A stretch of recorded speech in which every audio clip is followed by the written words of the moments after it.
के बिना एक पत्ते भी नहीं होते। आज देवकी को यह समझ में आ गया कि मनुष्य स्वार्थ से ही जीते हैं। आज वही देवकी को कारागार में जाना पड़ा और कारागार में बंदी रहना पड़ा। दोष उस हाथ के रथ का है। आज देवकी का रथ किसने संभाला? देवकी के रथ को किसने ले गया? किसने? कंस ने। और अर्जुन भी अपने महाभारत के युद्ध में अपने रथ किसको दिए थे? किसको? भगवान कृष्ण को। तो दोनों ही एक ही राशि का है और दोनों का बागडोर एक ही रथ से ले रहा है। देवकी अपने रथ को कंस को दिया, जिसके कारण उसे जेल जाना पड़ा, और अर्जुन अपने रथ को बाग कृष्ण को दिए, जिसे महाभारत का युद्ध में दिए। सजन में आए हैं तो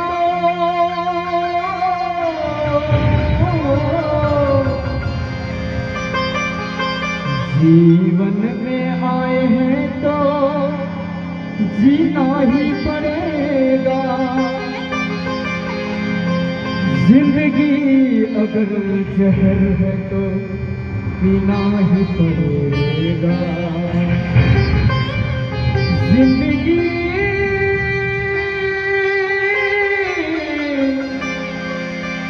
जिंदगी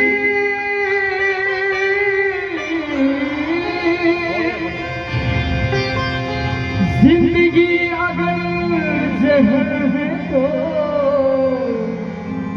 पीना ही पड़ेगा। तो ये कंस, इसीलिए सज्जनों, अपने बच्चों को, अपने संसार को आप पर निर्भर करता है कि आपका जीवन रूपी जो ये रथ है, रथ में भी 5 घोड़े होते हैं और हमारे पास भी 5 इंद्रियां हैं। इस कर्म इंद्रियों से, इस ज्ञान इंद्रियों से हमें अपने रथ को चलाते हैं। वो आत्मा रूपी रथ का बागडोर आप भगवान के हाथ में समर्पित करना चाहते हैं और या दानव के हाथ में समर्पित करना चाहिए, ये आप पर निर्णय करें। यदि आप अपने जीवन के बागडोर भगवान पर समर्पित करते हैं तो आपका निश्चित एक दिन अटल है। वही आप धूर्तों के साथ संगत करके अपने बागडोर यदि धूर्त के हाथ में देंगे तो आपका अनिश्चित निश्चित है। इसीलिए जब देवकी को ये कारागार में रहा तो कारागार में उसे समय चक्र बदलता गया और प्रथम संतान हुए। जैसे ही प्रथम संतान हुए, उस संतान को वसुदेव कंस को दे के आया, लेकिन उस संतान को देखकर कंस का मन दर्दित हो गया। कंस कहने लगे, वसुदेव तुम इसे ले जाओ, मुझे तो 8वां संतान से डर है। उस संतान को जैसे ही वसुदेव लाया, उधर नारद उधर से आ गए।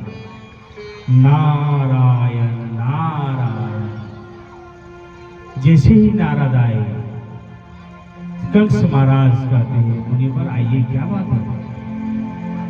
तो कंस महाराज, मैं सोचते थे आप तो ज्ञानी है, लेकिन मुझे प्रतीत होता है कि आप तो महामूर्ख है। बस समझ नहीं पाए मुनिवर क्या बोलना चाहते हैं। तो जिसे तो तुम्हारा जो काल है, उस काल को तुम छोड़ रहा है, तो शायद आपको समझने में गलती है। आकाशवाणी ने कहा था, इसके गर्भ से जन्म लेने वाला 8वां संतान तेरे काल है। तो नारद ने कहता है, अच्छा ये बताइए, इस पुष्प के जो टोकरी है, इसे पहला कौन सा है? और 8वां कौन सा है, बता पाएंगे? क्या बता पाएंगे? क्या ये एक वृत्त में कुछ बिंदु दिया हुआ है, उस बिंदु को बता पाएंगे कि पहला बिंदु कौन सा है और अंतिम बिंदु कौन सा है? एक मुट्ठी भर चावल लिए दिखाया कि इसमें बताइए पहला चावल कौन सा है, 8वां चावल कौन से है? कंस को कहा कि मुनिवर आप क्या कहना चाहते हैं, मैं उसको सारा संतान को नाश कर दूं क्या? तो मैं ऐसे कैसे कह रहा हूं, ये आपकी मर्जी, आप क्या कहना चाहते हैं? नारद जी कहे कि जब कंस पाप नहीं करेंगे तो घड़ा कैसे भरेंगे, और जब घड़ा नहीं भरेंगे तो भगवान शीघ्र कैसे आएंगे? नारद चुगली करके चले गए। कंस सोचते रह गए कि मैं क्या करूं। कंस के पुनः उस संतान को बुलाओ, उस संतान को लाया, अपनी शिला पर पटका, जैसे ही शिले पर पटका उसका प्राण उड़ गया। पहला संतान, दूसरा संतान, तीसरा, चौथा, पांचवा, छठा संतान का बलिदान। सज्जनों, ये संतान जो क्या होता है, कि 6 संतान को बलिदान दिया।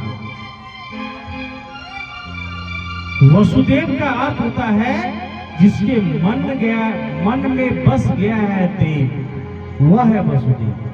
वसुदेव कोई व्यक्ति का नाम नहीं है। आपके भी मन में यदि भगवान बस गया है तो आप भी वसुदेव बन सकते हैं। और देव की अर्थात जो बन गई है देव की, जो अपने आप को देव के समर्पण कर दिया, देव का बन गया, वही है देव की। जो आपके मन में भगवान बसेगा और आप देव जी के बनेंगे, तभी आपके पास भगवान आएंगे। और एक 6 संतान को उसने बलि दिया, 6 संतान को उसने मृत्यु की गोद दिया। ये 6 संतान क्या है? मनुष्य का 6 विकार, काम, क्रोध, लोभ, मोह, मत्स्य, अहंकार। ये 6 को जब तक आप बलि नहीं देंगे तब तक आप भगवान को प्राप्ति नहीं कर पाते। आपको काम सताएंगे, क्रोध सताएंगे, आप लोभ में रहेंगे, आप अहंकार में रहेंगे। जब तक इन सारा का परित्याग करेंगे तभी आप भगवान को प्राप्त कर पाएंगे। जैसे ही 6ठे संतान का बलि दे दिया, उसे मृत्यु की गोद की प्राप्ति हो गया और कंस का अत्याचार, अनाचार चारों तरफ व्यभिचार की पराकाष्ठा की सीमा पर पहुंच गए।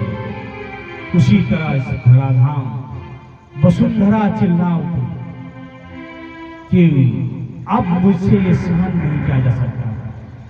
कभी कभी भूकंप आते हैं कि नहीं, देखे कि नहीं, कि धरती को उल्टा देता है। कभी कभी कोरोना वायरस आता है, पूरा आदमियों को समेट के ले चल जाता है। उसी प्रकार से ये धरती का जब बोझ बढ़ जाता पापों का, तब इस पाप का बोझ को जब सहन नहीं करता तो उसको बैलेंस करना पड़ता है। और माँ वसुंधरा इस पाप के बोझ को सह नहीं सका और वो ब्रह्मदेव के पास गए। ब्रह्मदेव को कहा कि ब्रह्मदेव तराई माम, इस धराधाम में अत्याचार अनाचार हो रहा है, मुझे अब सहना नहीं जाता है, मुझे इस अत्याचार अनाचार से मुझे बचाइए। कहा कि इसके लिए मैं नहीं कर सकता हूँ, आप इसके लिए परम देव महादेव के साथ लेके चलिए और वो विष्णु के पास ही जाना चाहता। जब सभी विष्णु के पास गए कि अब मुझे इस धराधाम के पापों को सह नहीं सकते, पापी को बर्दाश्त नहीं कर सकते, मुझे पाप इस धराधाम को पवित्र कीजिए। तब भगवान श्री कृष्ण कहता है, यदा यदा हि धर्मस्य, यदा यदा हि धर्मस्य ग्लानिर्भवति भारत, यभ्युत्थानधर्मस्य तदात्मानं सृजाम्यहम्। परित्यागाय साधूनां विनाशाय च दुष्कृतां धर्म संस्थापनार्थाय संभवामि युगे युगे।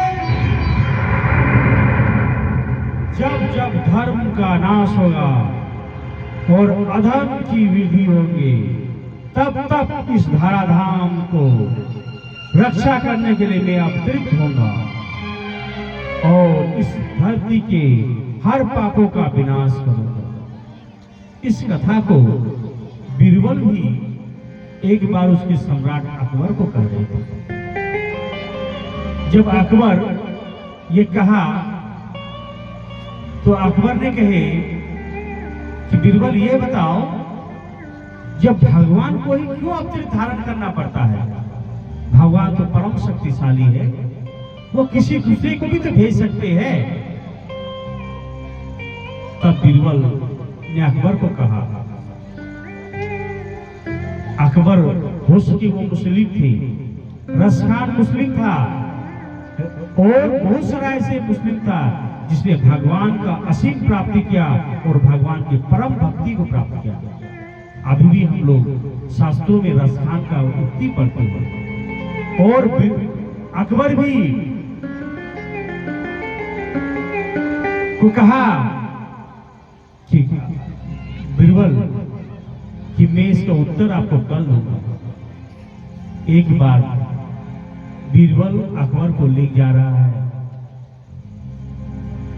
नदी गंगा के धार में, नौका विहार में, और नौका विहार में जाते जाते उसका उस पार में देख रहा है कि एक पुतला भी बनाया था उसका पुत्र था। देखा कि राजा बोल रहा कि देखो मेरा पुत्र भी विहार कर रहा है। बीरबल कहा कि हाँ राजा।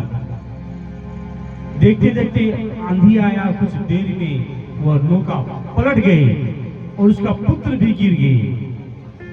अकबर ने उस बहती पानी में कूद पड़े और अपने पुत्रों को बचाए। जब उसको पुत्र को नदी की एक छोर लाए तो देखा ये पुत्र नहीं, ये तो पुतला है। उसे क्रोध से आग बबूला हो गए कि मुझे इस प्रकार का दुस्साहस किसने किया। बीरबल कहा कि राजा नहीं कहा, क्योंकि आपका उत्तर का यही आंसर था। जिस प्रकार से आपने पुत्र की रक्षा करने के लिए हम मंत्री होते हुए, इतना सैनिक होते हुए भी आप किसी को आदेश नहीं दिया, आप खुद कूद पड़े, ठीक उसी प्रकार भगवान भी इस धराधाम में जब पाप अत्याचार अनाचार और भक्त की रक्षा होता तो खुद स्वयं आता। बोले श्यावर रामचंद्र महाराज की, उमापति महादेव की, लड्डू गोपाल की। भगवान इस धराधाम पर आए और भक्तों की बचाए। मां वसुंधरा की इस पुकार से बोला कि जाओ, मैं तुम्हें वचन देता हूं वसुंधरा कि मैं बहुत जल्द इस धरती में यूपी क्षेत्र के वृंदावन की पावन भूमि में गोकुल में अवतरित हो गया हूं। और इसको सुनते ही सभी देव, सभी संत महात्माओं वहां से छूमंतर हो गए। सभी गोकुल का कोई ग्वाला बन गए, कोई गोकुल का पहाड़ बन गए, कोई पर्वत बन गए, कोई मोर बन गए, हर कोई मिट्टी का धूल बन गए, क्योंकि उस भगवान की उस चरण धूलि को प्राप्त करना चाहते हैं। और उस चरण धूलि को प्राप्त करने के लिए सभी कुछ न कुछ अवतरित धारण कर ली। अंतिम में मां लक्ष्मी आए ब्रह्मदेव के पास। लक्ष्मी जी कहा कि हे ब्रह्मदेव, सभी तो चल पड़े, मुझे आने में देर हो गया, मुझे कुछ युक्ति बताइए, मुझे कुछ रास्ता बताइए कि मैं कहाँ किस रूप में भगवान की लीलाओं का दर्शन करूंगा। ब्रह्मदेव कहते हैं कि सभी का स्थान तो पूर्ण हो चुका है, ऐसा कोई जगह नहीं है। तो कोई तो रास्ता होगा। ब्रह्मदेव बहुत सोचने के बाद बोले कि एक जगह है, क्या आप वहां स्थान लेना चाहेंगे? बोले बोलिए ब्रह्मदेव, मैं कहाँ स्थान लेना चाहूंगा? बोले कि आप गाय का जो मल होता है, गोबर, क्या उसमें आप स्थान लेंगे? बोले तथास्तु, मैं वही स्थान लूंगा। इसीलिए आज तक माँ लक्ष्मी का स्थान गोबर में, और गाय में 84 लाख देवी देवताओं का स्थान गाय में। इसीलिए जब भी हम लोग किसी शुभ काम करते हैं तो गाय के गोबर से पवित्र स्थान करते हैं। इसीलिए सज्जनों, हम लोग गाय की रक्षा करना चाहिए, गाय को बचाना चाहिए, गाय का वर्धन करना चाहिए। एक रिसर्च किया गया है कि आखिर में गाय का दूध तो इतना अच्छा है, ये है, गाय के मूत्र में भी 73 रोग ठीक होते हैं। ये आखिर में गाय में क्या पाए जाते हैं? उसे थोड़ा थोड़ा गाय को जहर खिलाने शुरू किया। जैसे ही गाय का जहर खिलाया, गाय का गला चारों तरफ से ब्लू हो गया, नील हो गई। उसे रिसर्च में पाया गया कि गाय के पेट के अंदर जहर का 0% 0.1 पॉइंट भी नहीं पहुंचती। गाय में शुद्धता ही शुद्धता है। इसीलिए सज्जनों, हम लोग गाय की सेवा करना चाहिए, गाय का वर्धन करना चाहिए और गौ की रक्षा करना चाहिए। माटी